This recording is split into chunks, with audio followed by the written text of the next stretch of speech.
विषय काय नाही नाही, बाब अशी आहे की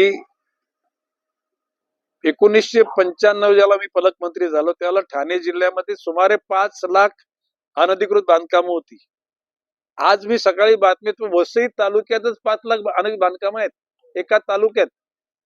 जर असा विचार केला तर संपूर्ण ठाणे जिल्हा आणि पालघर जिल्हा बघितलं तर माझं म्हणणं एखादा कोटीच्या घरात ही बांधकामं गेली असतील.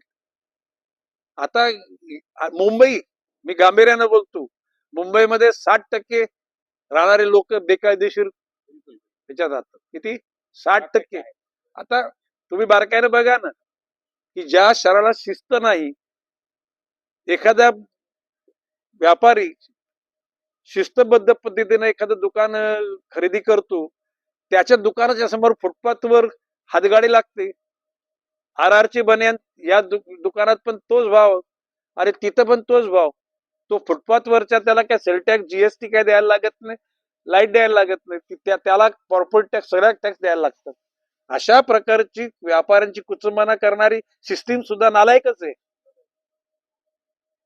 अरे अशी सिस्टीम निर्माण करणारे राज्यकर्ते सुद्धा नालायकच आहेत. आणि म्हणून मी स्पष्ट म्हटलेलं आहे, फुटपाथ, फेरीवाला मुक्त फुटपाथ, हातगाडी मुक्त रस्ता, भिकारी मुक्त सिग्नल आणि म्हणजे तृतीयपंथी मुक्त रस्ता, अशा प्रकारची भूमिका. आणि त्याकरता यांना काय खाकलून नाही द्यायचे. या घटकांना त्यांचं जीवन सुकर करण्याकरता. आता मी बोललोय की आपल्या शहरामध्ये जितके फेरी, त्याचे 50% फेरीवाले आपल्या शहरातले नाहीत. मुंबईच्या आणि आजूबाजूच्या सगळ्या, म्हणजे ठाणे, इकडे कल्याण, इकडे पनवेल, या इकडचे लोक सगळे आपल्याकडे येतात.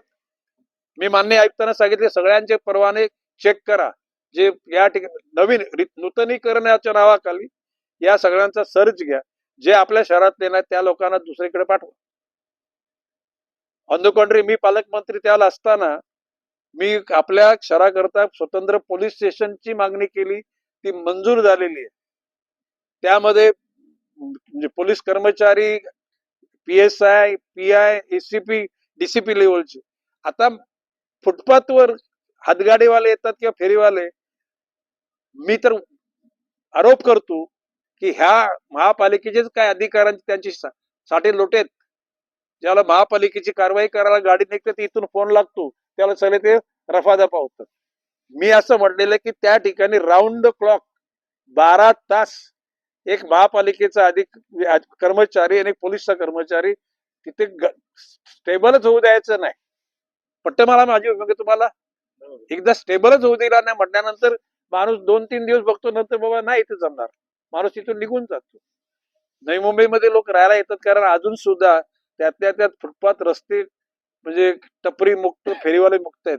परंतु हे जर अशा प्रकारचं जर चालू राहिलं तर नवी मुंबई शहराचं आकर्षण कोणाला राहणार नाही. आणि हे युनिफाईड DCR जो वाढवलं FSI ना, हा महामूर्ख लोकांनी घेतलेला निर्णय असं माझा दावा आहे. तो कोणी घेतला असेल ना, अरे तुम्ही त्या ठिकाणी शहराच्या इन्फ्रास्ट्रक्चरची एकूण बाजू लक्षात घेता इतका FSI कुठल्याही शहराला परवडणारा नाही, मुंबईला पण परवडणार. आणि पुढच्या ज्या ज्या शहरामध्ये हा FSI वापरला जाईल त्या शहराची संपूर्ण बर्बादी होईल, हे मी गांभीर्यानं बोलतो. माझ्यासारखा माणूस या शहरात राहायला इच्छा व्यक्त करणार. तुम्ही या ठिकाणी जनतेबरोबर बोललेला, कुठल्या समस्या होत्या आणि कसा प्रतिसाद लाभला? मी आता अतिशय म्हणजे खेदानं सांगतो की ह्याच्यातल्या ज्या जवळजवळ टोटल टोकन आले 640, त्याच्यातले 500 टोकन हे लोकांनी निर्माण केलेल्या समस्यांचे प्रॉब्लेम आहेत, म्हणजे मॅनमेड प्रॉब्लेम. हे जर का थोडीशी जीवनशैली बदलली तर हे प्रॉब्लेम राहणार नाहीत. प्रत्येकाला मोठा बंगला, मोठी गाडी, दागिने या आकर्षणापायी दुसऱ्याच्या जीवनाची बर्बादी करणाऱ्या लोकांचा भरणा आज जास्त आहे. त्यातल्या तर आज बुधवंत साहेबांना जास्त काम आहे, पवार साहेबांना सुद्धा भरपूर काम आहे. पवार साहेबांचे मी म्हटलं सोमवार, मंगळवार, बुधवार असे 4 दिवस सकाळी 9 वाजल्यापासून तर मला वाटतं रात्री 9 वाजेपर्यंत हे सगळे सॉर्टिंग करायला लागेल कोणाला. आता बाब असे की मला ह्या गोष्टीचा तसा आनंद नाही वाटत. आनंद वाटतो की लोक समस्या घेऊन येतात. काही लोकांच्या डोळ्यातून अश्रू आले. प्रत्येक it was very difficult to bear. म्हणजे लिटरली आपल्या डोळ्यातून पण अश्रू यायचंच बाकी राहिलं. म्हणजे आता आपण रडलो तर ते लोक ते कोमल मनाची माणसं मी कठोर आहे. परंतु हे ज्याला माणसाने स्वतःच्या स्वार्थाकरता दुसऱ्याच्या जीवनाचा विचार न करता ज्यावेळेला असे वागतात त्याच्यातून या समस्या जास्त निर्माण. नॅचरल प्रॉब्लेम फार कमी आहेत. आपसामधले मतभेद, कुटुंबातले भाऊ भावाला म्हणजे बर्बाद करायला निघालेले. आणि खरं म्हणजे तर मी या सगळ्या अधिकाऱ्यांचे कौतुक करतो.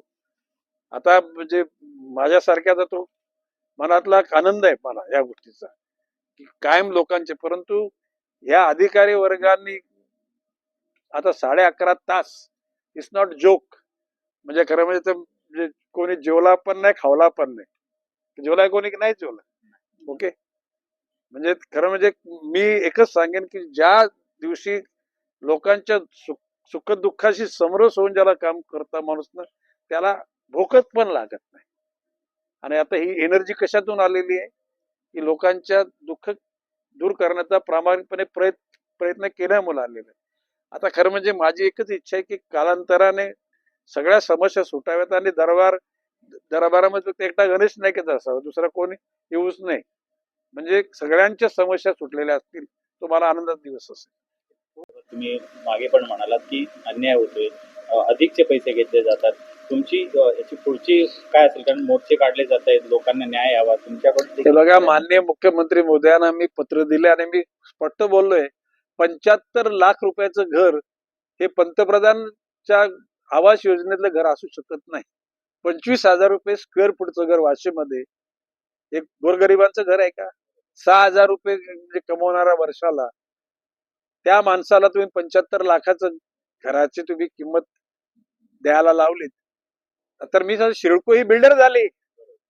काय बोलतो मी?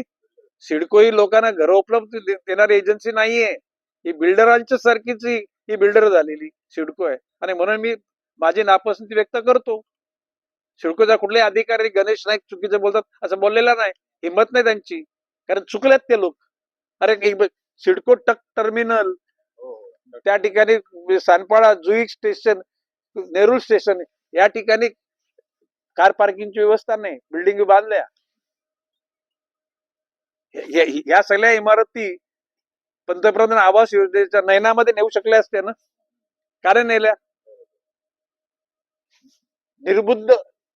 आता सुनील पवार साहेबांना वाईट वाटत नाही. सगळे एक म्हणजे IAS झालेले नाही, ओरिजिनल IAS या सगळ्या काही लोकांना असं वाटतं की सगळं ब्रह्मज्ञान सगळं आमच्याच मध्ये सगळं आहे.